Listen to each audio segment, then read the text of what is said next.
జరగబోతా ఉన్న ఎన్నికల మహాసంగ్రామానికి, ఆ సంగ్రామంలో పేదవాడి భవిష్యత్తును కాపాడేందుకు, ఆ పేదవాడికి అండగా తోడుగా నిలబడేందుకు మీరంతా కూడా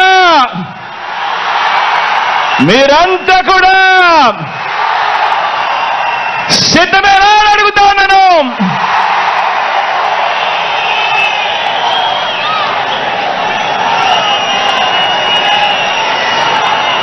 పార్టీల పొత్తులతో బాబు ప్రజలే బలంగా మనము తలబడబోతా ఉన్న ఈ మహాసంగ్రామానికి మీరంతా కూడా సిద్ధమేనా అని అడుగుతా ఉన్నాను.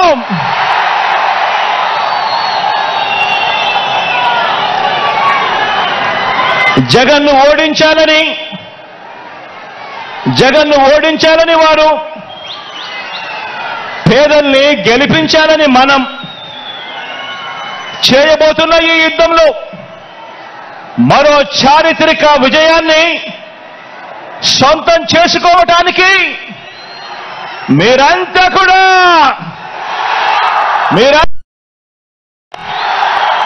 సిద్ధమేనా అని అడుగుతున్నాను. అంటే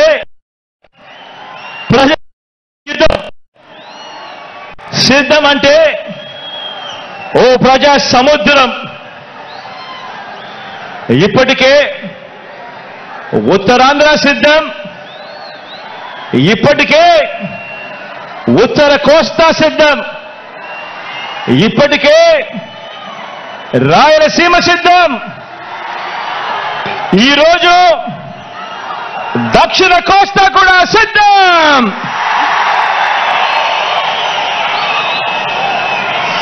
జరగబోయే ఎన్నికల కురుక్షేత్రంలో, ధర్మ అధర్మాల మధ్య జరిగే ఈ యుద్ధంలో, విశ్వసనీయతకు వంచనకు మధ్య జరగబోయే ఈ యుద్ధంలో శ్రీకృష్ణుడి పాత్ర మీది, ప్రజలందరిది. అర్జునుడి పాత్ర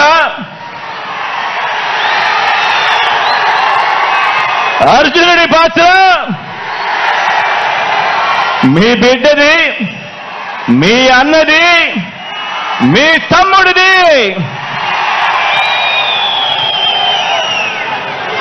జమ్ము చెట్టు మీద ఇంతకాలం దాచిన ఓటు అనే అస్త్రాన్ని ఇంటింటి అభివృద్ధికి, రాష్ట్ర అభివృద్ధికి, పేద సామాజిక వర్గాల అభివృద్ధికి అడ్డుపడతా ఉన్న పెత్తందారుల మీద ప్రయోగించాల్సిన సమయం ఇక వచ్చేసింది అని కూడా ఈ సందర్భంగా తెలియజేస్తా ఉన్నాను.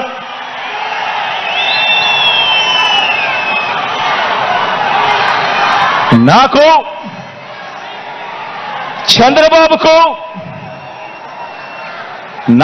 చంద్రబాబు గారికి ఉన్నట్టుగా 10 మంది నటించే పొలిటికల్ స్టార్లు నాకు లేరు. 10 మంది నటించే వాళ్ళు, 10 మంది నటించే పొలిటికల్ స్టార్లు నాకు స్టార్ క్యాంపెయినర్లుగా లేరు. నాకు చంద్రబాబు నాయుడు గారి మాదిరిగా ఓ ఈనాడు లేదు, ఓ ఆంధ్రజ్యోతి లేదు, ఒక TV5 లేదు. అబద్ధాలకు రంగులు పూసే ఎల్లో మీడియా నాకు లేదు. రకరకాల పార్టీలతో పొత్తులు లేవు మీ బిడ్డకు. ఒంటరిగానే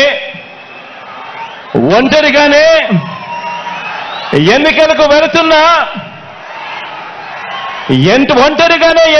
వెళ్తా ఉన్న నాకు ఉన్నదల్లా నక్షత్రాలు ఎన్నున్నాయో అంతమంది పేదింటి స్టార్ క్యాంపెయినర్లు నాకు ప్రతి ఇంట్లోనూ ఉన్నారు, ప్రతి గడపలోనూ ఉన్నారు. నా ఎదుట ఇసుక వేస్తే కూడా రాలనంతగా ఈరోజు ఇక్కడ ఈ కార్యకర్తలు, ఈ అభిమానులు, ఈ ప్రజానికంలో మీలో ప్రతి ఒక్కరూ కూడా మీ జగన్కు, మీ అన్నకు, మీ బిడ్డకు మీరంతా కూడా స్టార్ క్యాంపెయినర్లుగానే ముందుకు నడుం బిగించాలి అని అడుగుతా ఉన్నాను.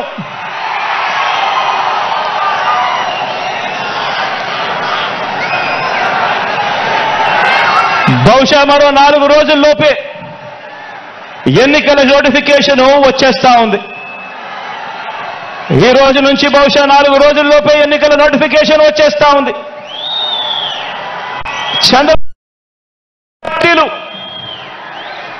వీరితో పాటు చంద్రబాబు జేబులో ఉన్న మరో జాతీయ పార్టీ, వీరంతా కూడా మన మీద, మన పేదల భవిష్యత్ మీద వీరంతా కూడా దాడి చేయడానికి రెడీగా ఉన్నారు. నా ప్రసంగంలో ముందుగా బాబు అండ్ కో వీళ్ళ పొత్తుల గురించి కాసేపు మాట్లాడతాను.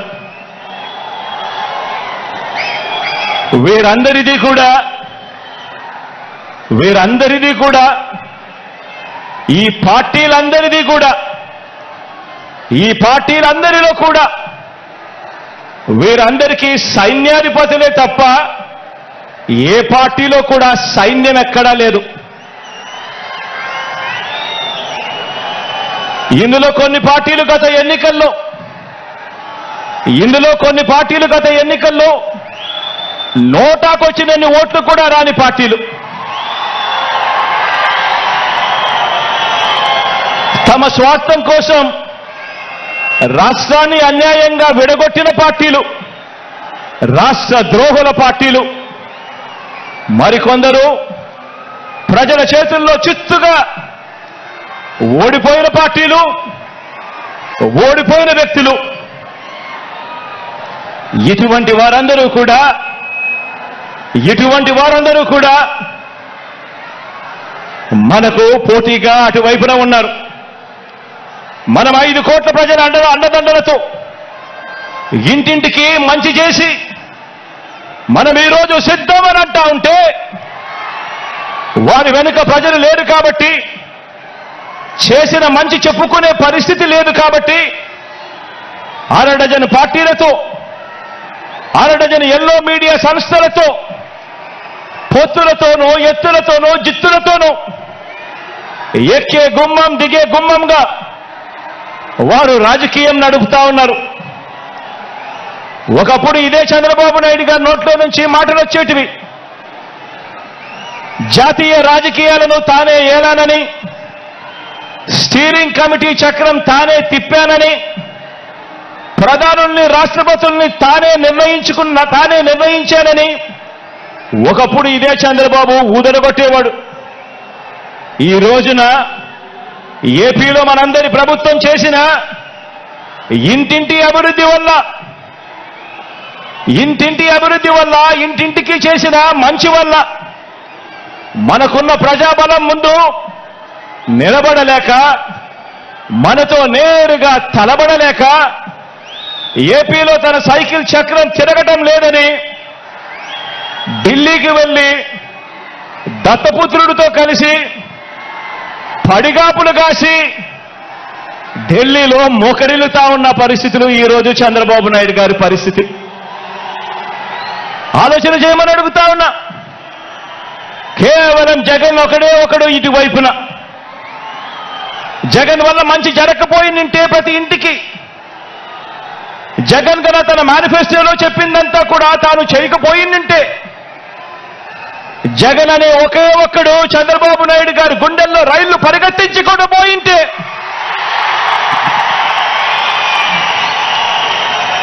చంద్రబాబు నాయుడు గారు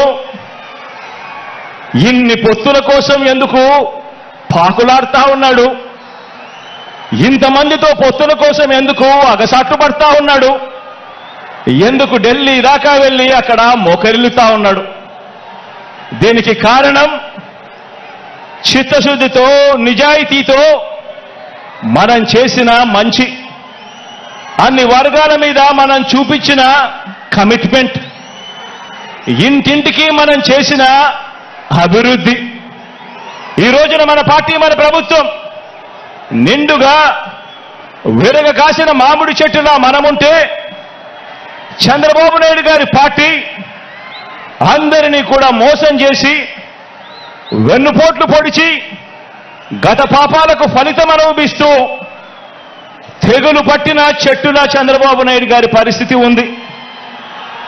మన ఎమ్మెల్యేలంతా, మన నాయకులంతా ప్రతి నియోజకవర్గంలోనూ గడప గడపకు ప్రజల వద్దకు వెళ్ళి చేసిన మంచిని చెబుతూ ప్రతి ఎమ్మెల్యే అభ్యర్థి కూడా తిరుగుతూ ఉంటే, చంద్రబాబు మాత్రం రామోజీ గడప, ఆంధ్రజ్యోతి రాధాకృష్ణ గడప, TV5 గడప, ఢిల్లీలో ఇతర పార్టీల గడపలు, ఇలా ఓ 6 డజన్ గడపలు 5 ఏళ్లుగా తన మనుషులను పంపి తాను తిరుగుతా ఉన్నాడు. ఆలోచన చేయమని అడుగుతా ఉన్నా. ఇది కనిపిస్తా ఉన్న చంద్రబాబు నాయుడు గారి మార్కు రాజకీయం. మరి మీ జగన్ మార్కు రాజకీయం, మరి మీ అన్న మార్కు రాజకీయం. మీ అన్న మార్కు రాజకీయంలో, మీ జగన్ మార్కు రాజకీయంలో విలువలున్నాయి. విశ్వసనీయత అన్న పదానికి అర్థం ఉంది, నిబద్ధత ఉంది, సిద్ధాంత బలం ఉంది, ఇంటింటికి మంచి చేశాము అన్న చరిత్ర ఉంది. అన్నింటికీ మించి ప్రజల మీద, అక్క చెల్లెమ్మల మీద నమ్మకం ఉంది. ఈరోజు మీ బిడ్డ పాలనతో ప్రతి ఇంట్లోనూ కూడా చిక్కటి చిరునవ్వులు కనిపించే పరిస్థితులు ఉన్నాయి. మన మార్గ రాజకీయంలో ఇంటింటి అభివృద్ధి కూడా కనిపిస్తుంది. మన ఫ్యాన్ గిర్రున తిరిగేందుకు కావాల్సిన కరెంటు ఇతర పార్టీల నుంచి రాదు, ఇతరులతో పెట్టుకున్న పొత్తుల నుంచి రాదు, నేరుగా ప్రజల నుంచి, ప్రజలు ఆశీర్వదిస్తే వస్తుంది, వారి గుండెల్లో ప్రేమ నుంచి వస్తుంది.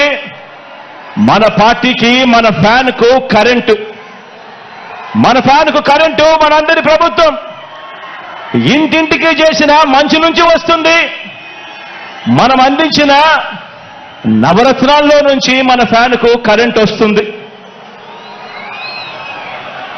లంచాలు లేని, వివక్ష లేని పాలన ఎవరైనా కూడా 5 సంవత్సరాల కిందట ఇవ్వగలుగుతారా అని చెప్పి ఆశ్చర్యం వెలిబుచ్చిన పరిస్థితుల మధ్య నుంచి ఈరోజు లంచాలు లేని, వివక్ష లేని పాలన మనం అందించిన దాంట్లో నుంచి మన ఫ్యాన్కు కరెంట్ వస్తుంది.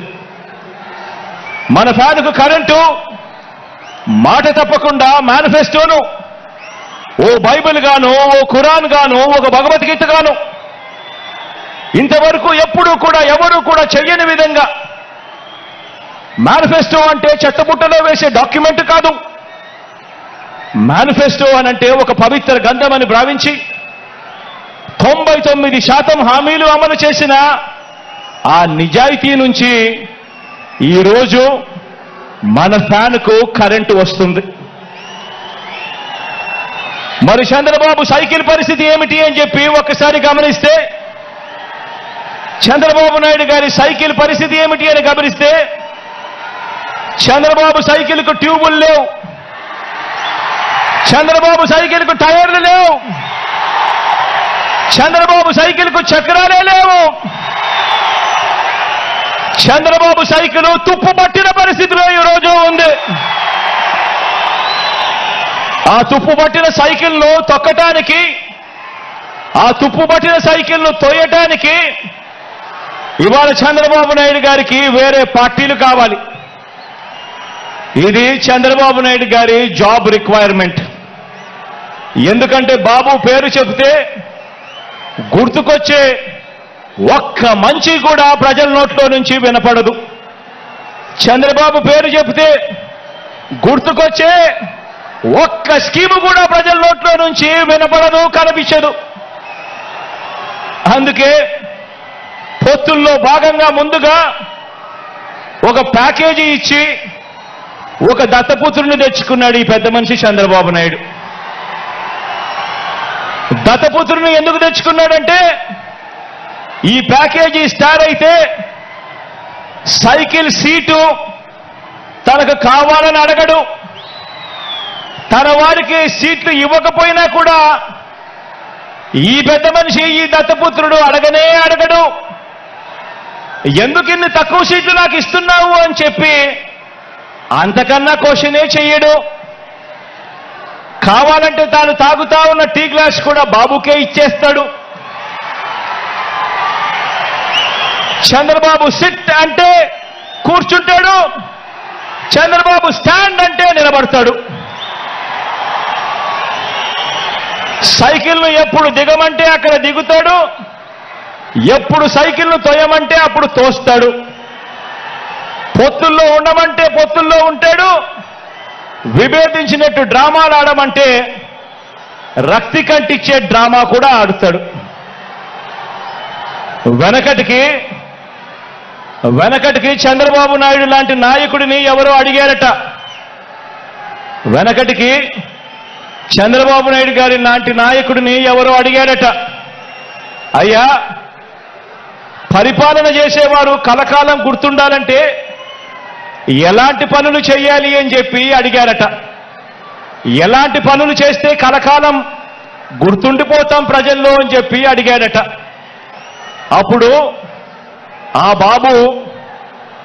బాబు ఏం చెప్పాడంటే, ప్రజలకు అన్నం పెడితే అరిగిపోతుంది, ప్రజలకు చీర కొని పెడితే చిరిగిపోతుంది, ప్రజలకు ఇల్లు కట్టిస్తే కూలిపోతుంది, కర్రు కాల్చి వాత పెడితే మాత్రమే ప్రజలకు కలకాలం గుర్తుంటుందని ఆ బాబు చెప్పాడట. ఈ 14 ఏళ్ళు సీఎంగా ఉన్న బాబు కూడా అలాంటోడే. 14 ఏళ్ళు ముఖ్యమంత్రిగా ఉన్న ఈ చంద్రబాబు కూడా అలాంటోడే. అదే చేశాడు. అలాంటి బాబు ఎంతమందితో పొత్తులు పెట్టుకున్నా, ఇలాంటి ఈ చంద్రబాబు ఎంతమందితో కూడా పొత్తులు పెట్టుకున్నా కూడా ఈ చంద్రబాబు నాయుడు గారి పరిస్థితి సున్నా. ఈ సున్నా ఇంటూ ఎన్ని పొత్తుల్లో ఎన్ని పార్టీలున్నా కూడా దాని విలువ ఒక బోడి సున్నానే.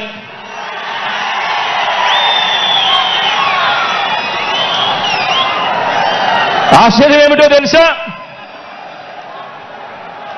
ఇప్పుడు చంద్రబాబు నాయుడు గారు ముగ్గురితో కలిసి పొత్తు అని అంటా ఉన్నాడు, 3 పార్టీలతో పొత్తు అని అంటా ఉన్నాడు. ఈ ముగ్గురు కలిసి 2014లో ఇలానే పొత్తుగా ఏర్పడి, ఈ ముగ్గురు కలిసి ఇలానే పొత్తుగా ఏర్పడి 2014లో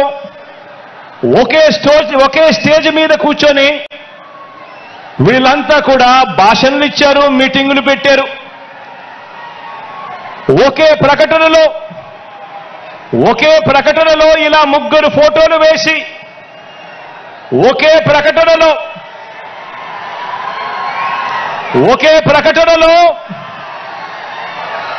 ఇలా ముగ్గురు ఫోటోలు వేసుకుని, ఇలా ముగ్గురు కూడా ఫోటోలు వేసుకుని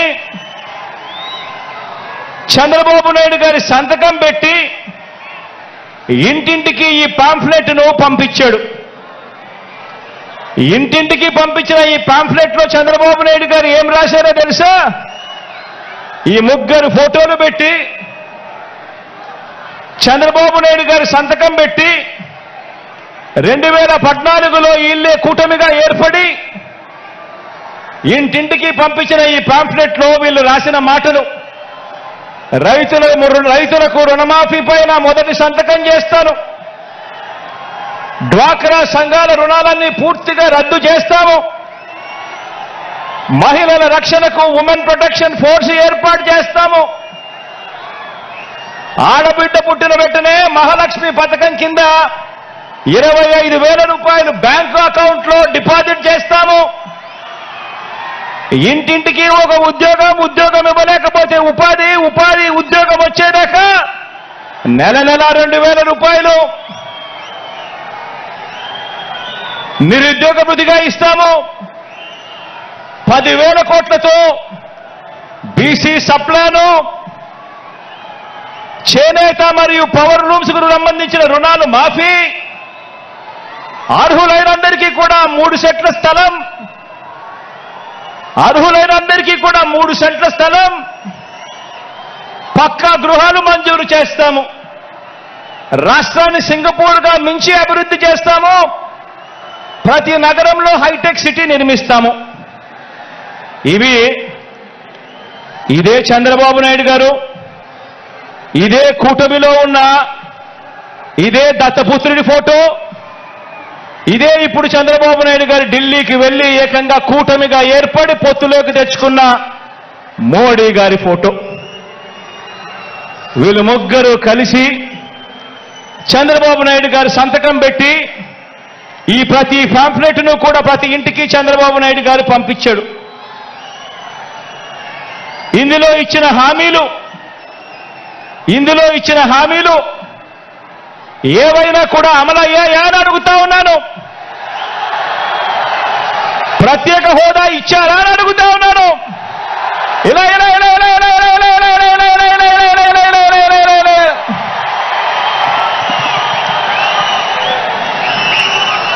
మరి ఇవి గతంలో చేయకుండా మరి పొత్తులో వీళ్ళంతా కూడా భాగమై ఈ మాదిరిగా మీటింగులు పెట్టి మేనిఫెస్టో అని చెప్పి మేనిఫెస్టోలో ఇవన్నీ పెట్టి పాంఫ్లెట్లుగా ఇవన్నీ చేసి ఏకంగా చంద్రబాబు నాయుడు గారు సంతకం పెట్టి ప్రతి ఇంటికి కూడా ఈ మాదిరిగా పంపించి